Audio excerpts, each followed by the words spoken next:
আসসালামু আলাইকুম রহমতুল্লাহ। সবাই কেমন আছেন? আশা করি ভালো আছেন। আমি এখন আছি গাজীপুর সিটি কর্পোরেশন ৩ নং ওয়ার্ড। আমার সামনে যে জমিটা দেখতে পাচ্ছেন, এখানে জমির পরিমাণ হচ্ছে ৫ শতাংশ। এটা হচ্ছে রাস্তা। রাস্তার সাথে এই জমিটা আপনার আর্জেন্ট বিক্রি করা হবে একবারে কম দামে। ভালো মানের জমি যারা খুঁজতেছেন রাস্তার সাথে, তারা এই জমিটা নিতে পারেন। এটা হচ্ছে রাস্তায় যে আশেপাশে যে বাড়িঘর আছে দেখেন, প্রচুর ঘনবসতি। এই জমিটা আপনি বিক্রি করা হবে। এখানে রুম করার সাথে সাথে আপনি ভাড়া দিতে পারবেন। তার কারণ হচ্ছে যে আশেপাশে দেখেন ঘনবসতি, দেখেন এই যে বাড়িঘর আছে সম্পূর্ণ ভাড়া।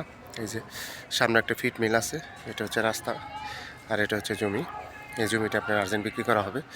জমির পরিমাণ হচ্ছে ৫ শতাংশ, আর এই হচ্ছে রাস্তা ৮ ফিট রাস্তার সাথে এই জমিটার অবস্থা। যারা রাস্তার সাথে জমি খুঁজতেছেন তারা এই জমিটা নিতে পারেন, আর্জেন্ট বিক্রি করা হবে। যারা নেবেন তারা অবশ্যই সরাসরি যোগাযোগ করবেন এবং হোয়াটসঅ্যাপ নাম্বার দেওয়া থাকবে, অবশ্যই স্ক্রিনশট দিবেন, বিস্তারিত জানতে পারবেন। এটা হচ্ছে গাজীপুর সিটি কর্পোরেশন ৩ নং ওয়ার্ডের অন্তর্ভুক্ত। সবাই ভালো থাকবেন। আসসালামু আলাইকুম।